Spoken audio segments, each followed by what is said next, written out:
I'm Vivien Goldman. We're at GoldenEye and we're top form on the Top Form podcast. I know you're going to enjoy it.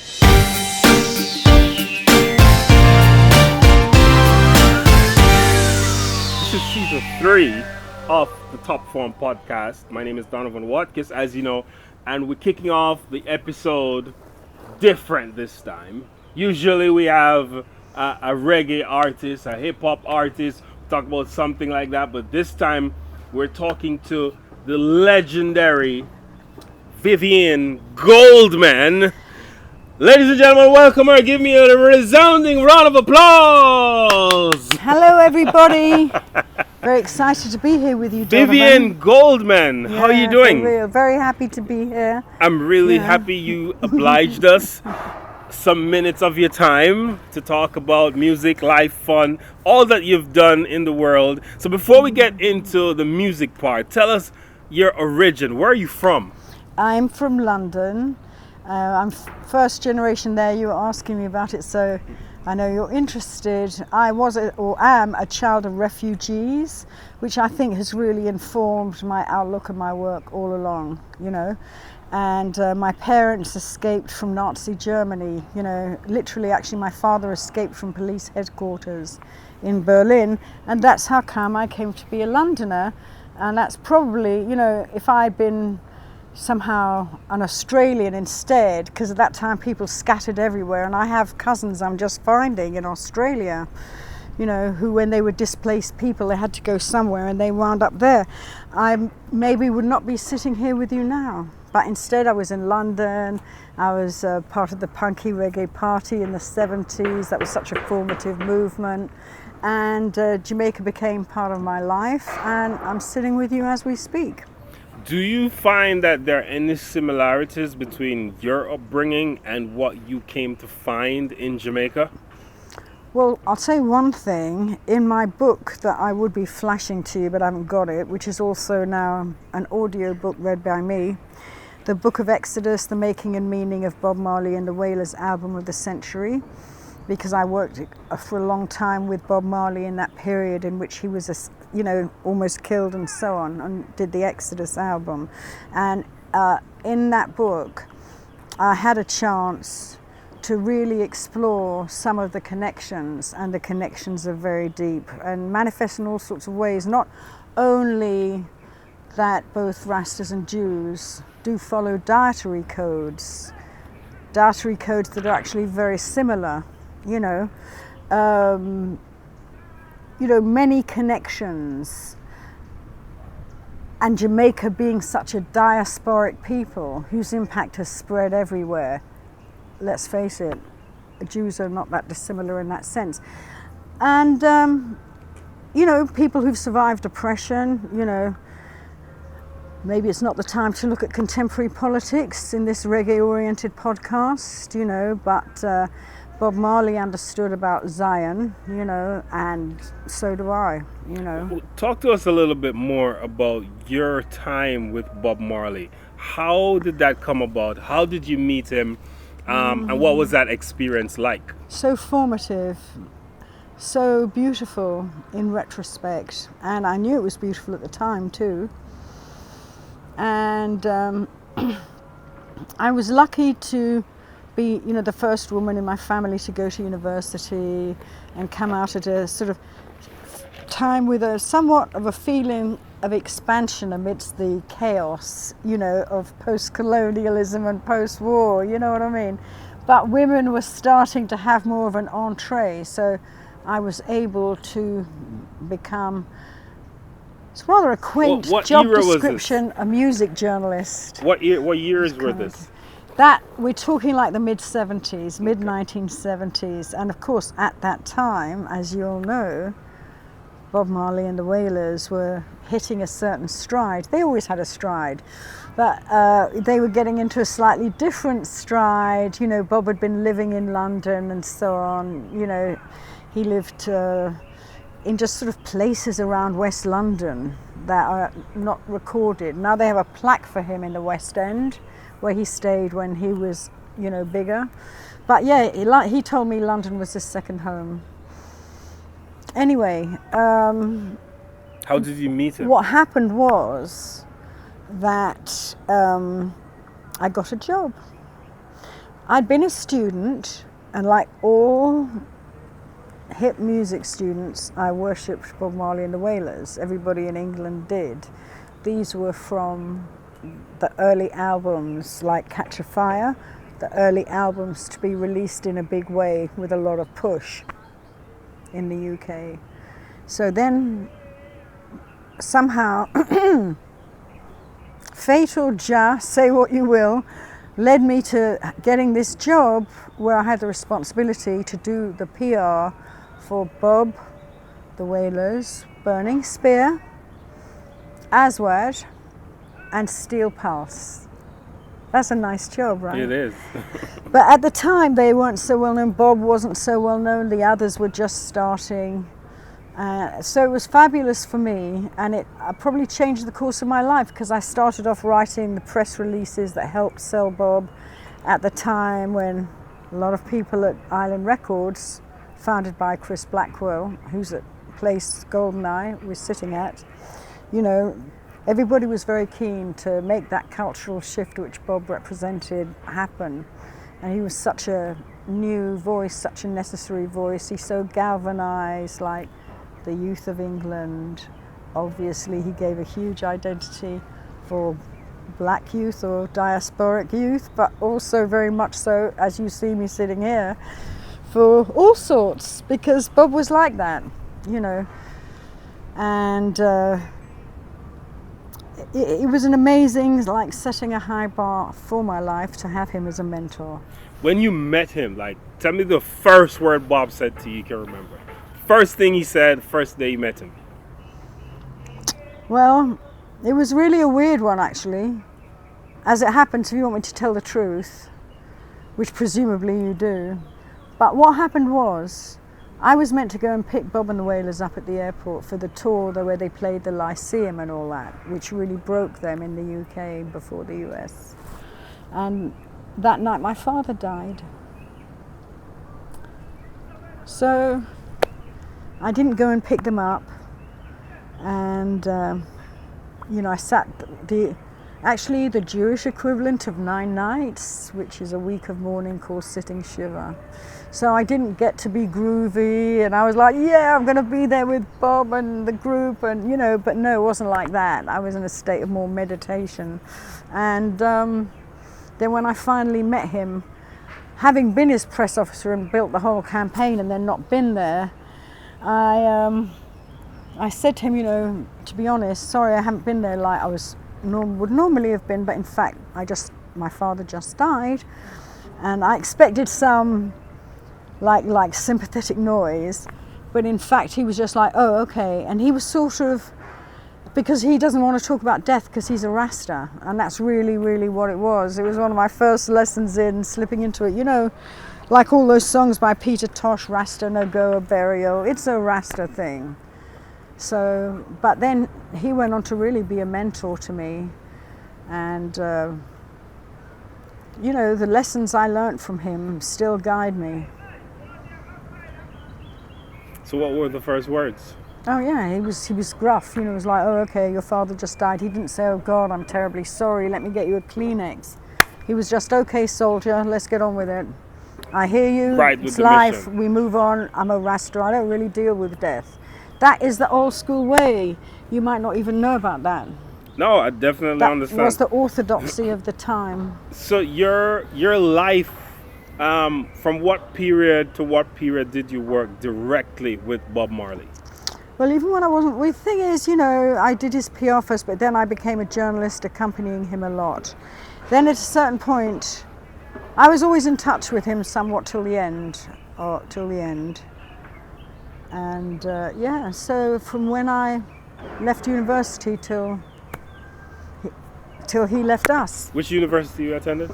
I'm a proud product of Warwick University. No, Warwick University, actually, it still remains a good university. What did you study? I studied English and American literature, but I also started the Film Society with some friends of mine like Steve Jenkins, who later went on to be a big shot at the British Film Institute.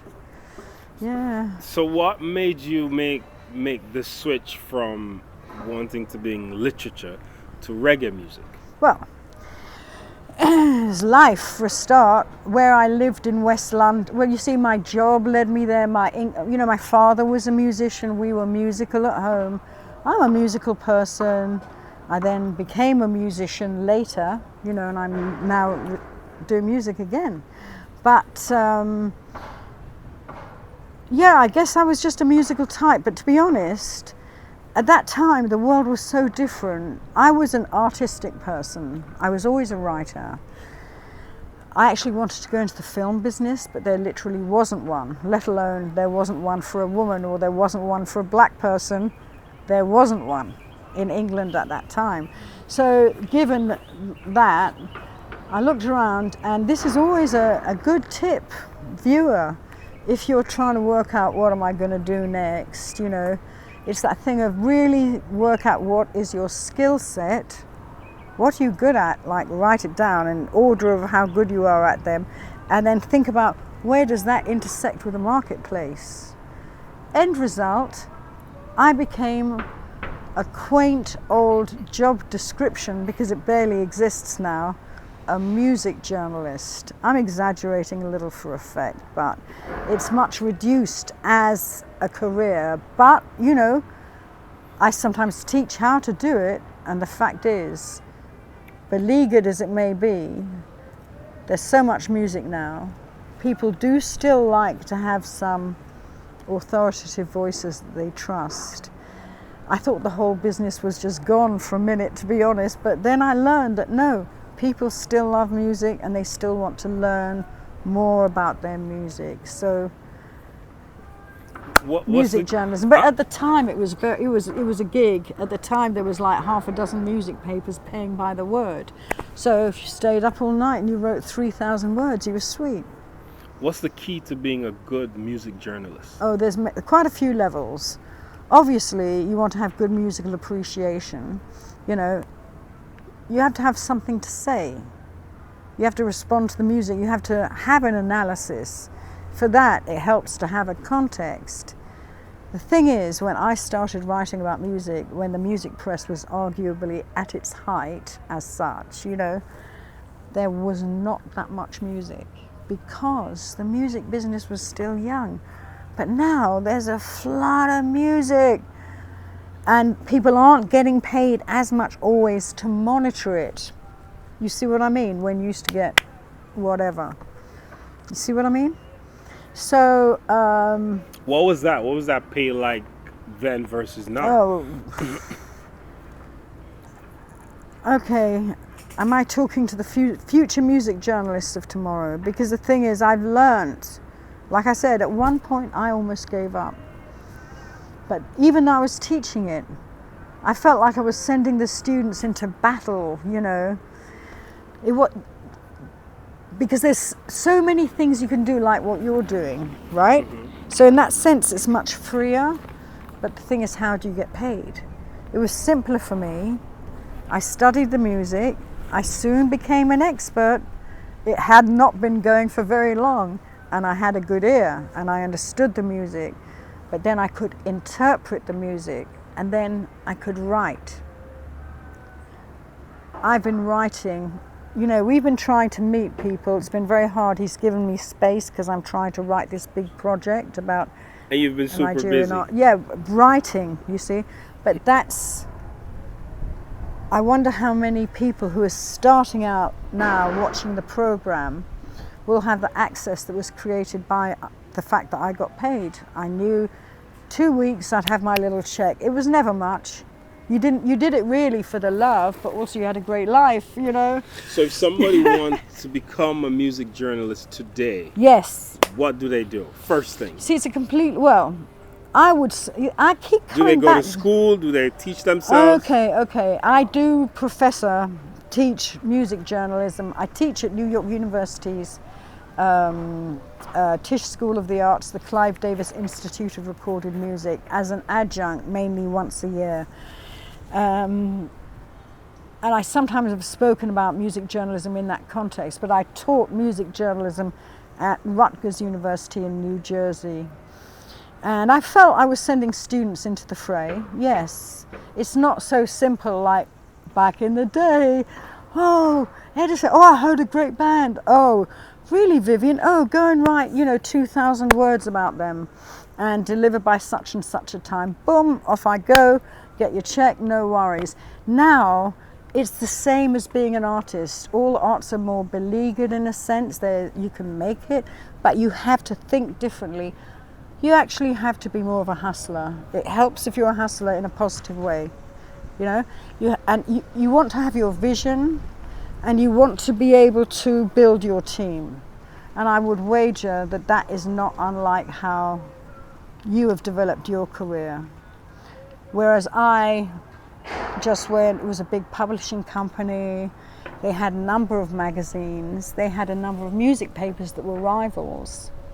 They had and where I was at first, they had Record Mirror and Sounds, for example.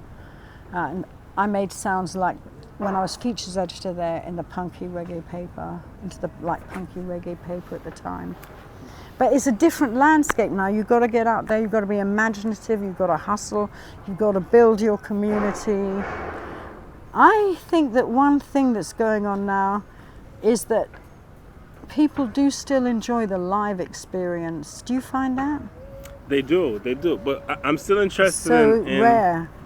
In the differences between what you had and what's going on now. Shaggy recently said at the Jamaica Music Conference that the fact that he is light-skinned has helped him on the international scene. Wow. Do you think Bob Marley... That's what they used to say about Bob Marley all the time. Well, there's a number of factors. There were other light-skinned people. He really was an incredible performer and entertainer and singer, songwriter. Maybe it didn't hurt. We know the world we live in. But what made him Bob Marley wasn't that he was light-skinned. So do you think... what made him Bob Marley, having said that, so everybody jumps on every word, don't use that without me making it clearer. Obviously, it was part of what made him who he was. All I'm saying was I don't think we can just go, oh, Bob, he's got light skin, oh, naturally he was that big.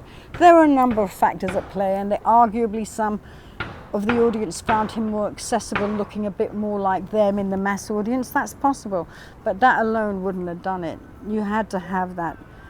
You remember when I was talking about that skill set, that toolbox of skills that Bob Marley had. And I have to say, and this is not to diminish any of the other great artists who didn't get their due, you see, which is why people get upset, because so much emphasis was put on Bob. I have to say Bob didn't want that. But Bob, if you were to ask me, what is the one thing you learnt from Bob Marley, it's really like tenacity, like professionalism, turn up on time. The thing that we always used to say about Bob, like jokingly, affectionately in the crew, was, first on the bus, last in the studio. Boom, that's Bob. He was like, he was a leader. And he knew that to be a leader, you have to lead by example. You have to know what you're doing. I remember he once said to me, this is my work and I know it inside out. So I often say, teaching and talking to people, I always try to talk. I said I would talk to you. I didn't know who you were. He said, can I talk? I said, sure, But I keep coming back to this thing. A lot of people say that the generation coming up right now, there's a lot of ADD, too much fragmented in the internet, and sense of entitlement. Those are the criticisms you often hear. And then people come to me and ask me, how do I make certain things happen? I often think to myself and I say to them, 3 little words: do the work, do the work. Get down and get dirty and do the work. You might be crying, okay, because it's so painful, but you do the work. Do the work. So there's a saying in Jamaica among a lot of artists that the music is being exploited by people from outside Jamaica, and Jamaicans are not getting their just due from the music. What do you say about people who are advocating for having a more purist nature for the music and have more... Purist. Jamaicans benefit, and do you think Jamaicans that's benefit? a different thing from purists. This is such a complex area on which I've lectured a fair amount and written about, for example, in Freeze magazine, and these days they call it cultural appropriation. I've lectured on it sometimes quite controversially, because obviously what you're saying is not new. You know, when they gave a blues artist a pink Cadillac instead of a royalty, it wasn't much different. The music business has always been a very corrupt and exploitative one. And obviously the early roots of the Jamaican music industry are pretty tragic. At that, you know, in terms of what the artists got, and I don't know whether you're aware, but in downtown Kingston, they probably do still have the Veteran Reggae Performers Association. It would be nice if you could do something to help them.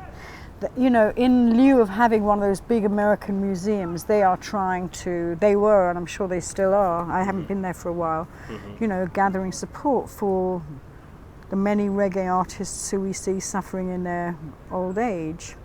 Given that the whole industry is a mess anyway. Yeah. It's not like you can say, gosh, you know. And I mean, now it's such a different time. All those old paradigms are being shaken up because of the access we have to equipment, the access we have to the internet. Now, as to your original question, cultural appropriation, we could talk a very long time about this. It's enormously complex, and honestly, we could sit down and do a whole separate hour on it, but we're not going to. So there's a couple of little thoughts, you know. I would like to tell you about something that happened long ago when I was working. I still work quite a lot with Sly and Robbie. They're my good friends. Sly and Robbie, the original Glimmer Twin, like rhythm section, of the famous Taxi label. And we were friends like all our lives, really, since we were young adults. And I remember saying to him at the time, when the police came out with Roxanne, I was like, oh my God, this is appalling. How can they be ripping off your rhythms like this? And he was saying, are you kidding?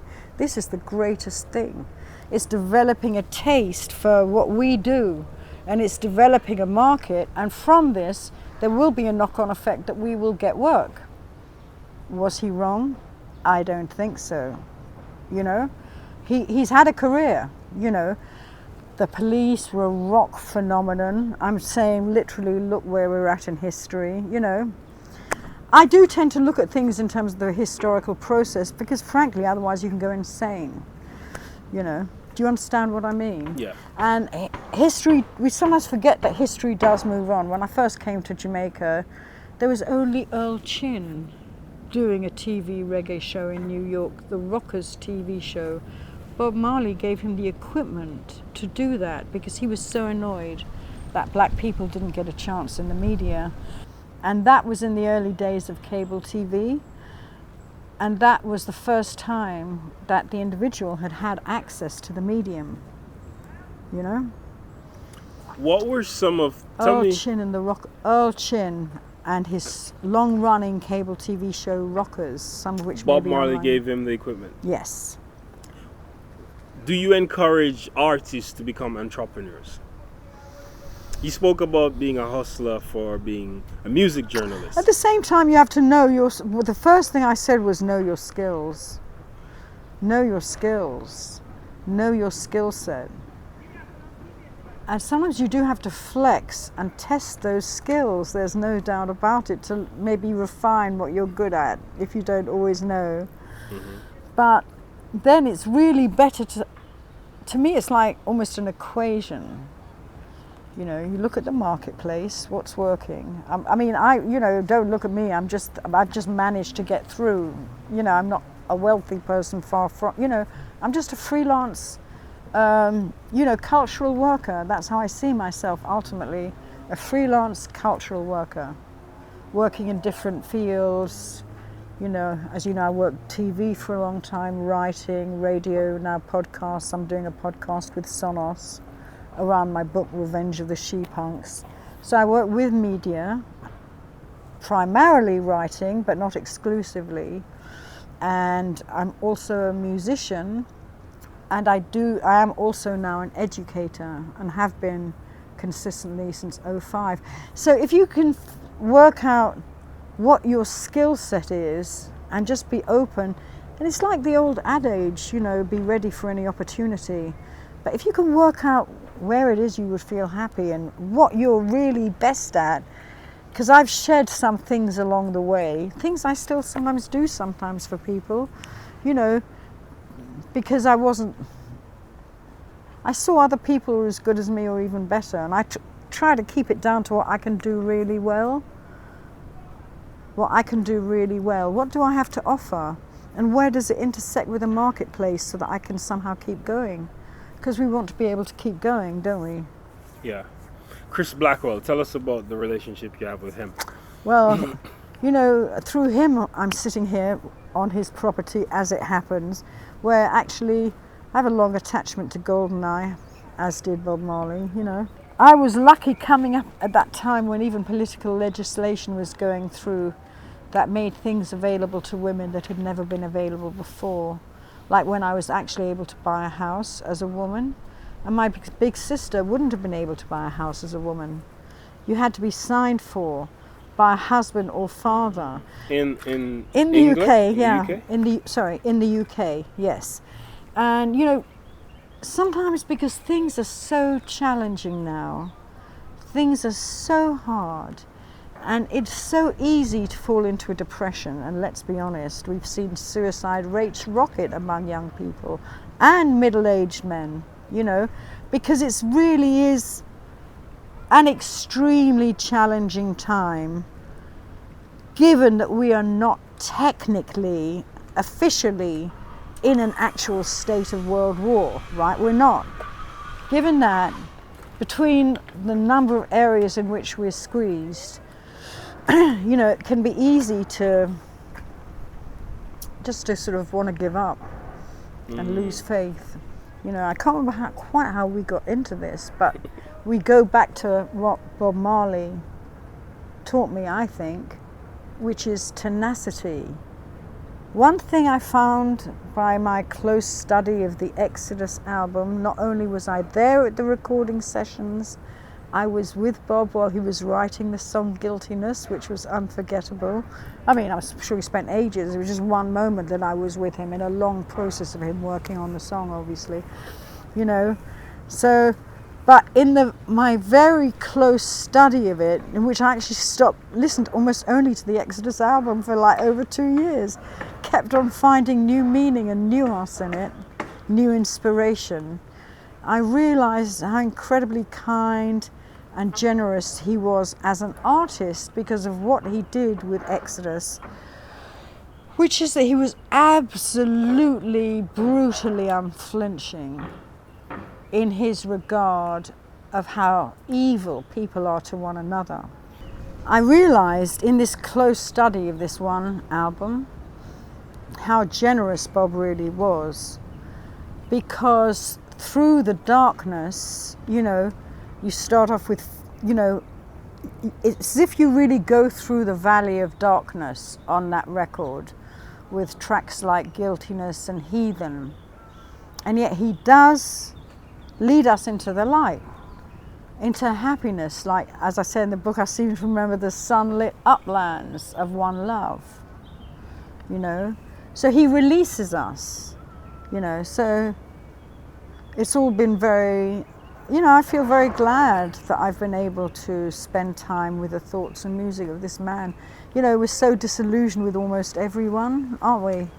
Who hasn't let us down at this point? Of course,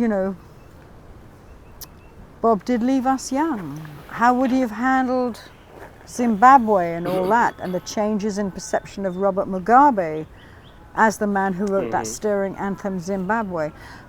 But to return to Chris Blackwell, you were asking me about my connection with him. Yeah, it was just, call it destiny, call it karma, Nam Myoho Renge Kyo, or Ja. I wound up working closely with him for just an intense, I believe it was 7 months. And that led to me sitting here with you now. Because I felt the music and I was able to do an effective job, and he appreciated that. I remember when I left, when I resigned to become a full-time writer, he said something like, "Oh, you might be even more useful to me on the outside," because he knew I was really, really into the music. And here I still am. The podcast is called Top Form Podcast. Oh, top form. So do you consider yourself a top performer? I think I'm top form within my niche. And I think maybe it's up to you to define that niche. This is the second to last segment, and this is the speed segment, right? You're just going to give me the first word that comes to the top of your head. Oh, paging Dr. Freud. Bob Marley. Rastaman vibration. Music. Food of life and love. What does love mean? It's a many splendid thing. Jamaica. My second home. First home. Ooh, I suppose I'm a little bit bihomal, because I guess it's London and New York. I've sort of lived, and then I had a great time in Paris, but I guess I'm a London, New Yorker. First food. Favorite food, sorry. Oh God.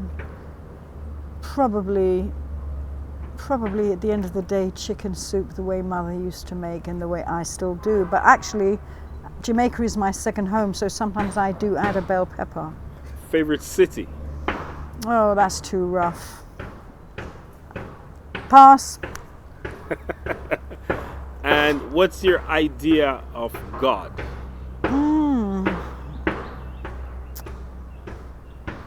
Well, I have to say honestly, I was raised Orthodox Jewish,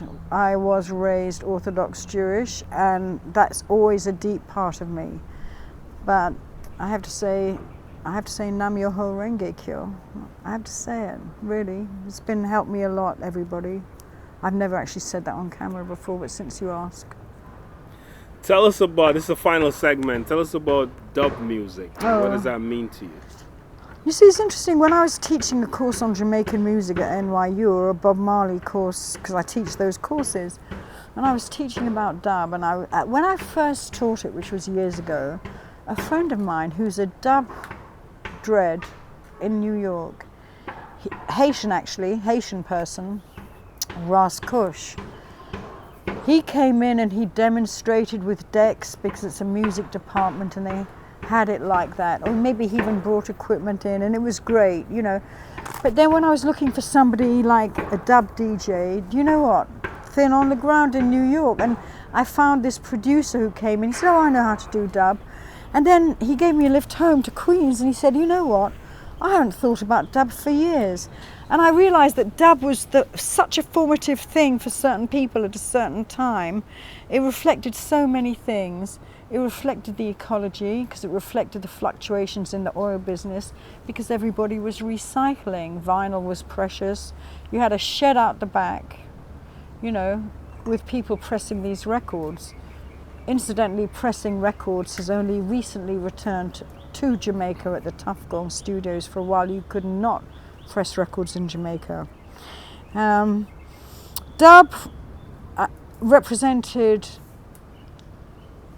a shattering of all your expectations and the possibility of regrowth in a new way and finding a new beauty. And when you were living through a time when, rather like today, there's an incredible sense of uncertainty around, you know. Dub, with its sort of postmodern use of space and the way it expects everything to implode and shift at a moment's notice, but it can still have integrity and still be beautiful, had a lot of meaning and gave a lot of us hope in a way that was embedded in, of course, some of the greatest music ever, made in Jamaica. Made in Jamaica. Great way to end. Vivien Goldman, journalist, music journalist, Jamaican lover, and all-time, all-star writer. Thank you so much, Vivien Goldman. It's been really a pleasure, but I'd like to add and have you drop in some connection. Last time I do mention this location, Goldeneye, in my new award-winning book, Revenge of the She-Punks, because I interviewed Grace Jones. As you know, she's a fantastic Jamaican artist. I mean, I've never seen an artist really greater than Grace Jones out of anybody, and anybody out of all the artists would have to give her that, you know. And I was very, very lucky to be here working actually with a new reggae label, a new Jamaican reggae label. Island? No, not Island. That is a veteran, long-established label. But I was here working with Trojan Jamaica. Oh, that's lately. Oh, yes. Okay. So lately, I was here working with Zach Starkey and Shush Liguz, the founders of Trojan Jamaica. We were lucky enough to be invited for dinner here at Goldeneye. And who should be there but Grace Jones, who I'd also worked with really at the start of her career, but I hadn't seen her for a while, but she's so remarkable. And we just sat on the beach and had this great reasoning, and it was beautiful to see her at this point, just really enjoying being Jamaican, you know. She'd been around the world, she's been a superstar, runway model, actress in action movies. You know, you can't touch Grace, and yet Jamaica always remained where she felt at her peak, I suppose.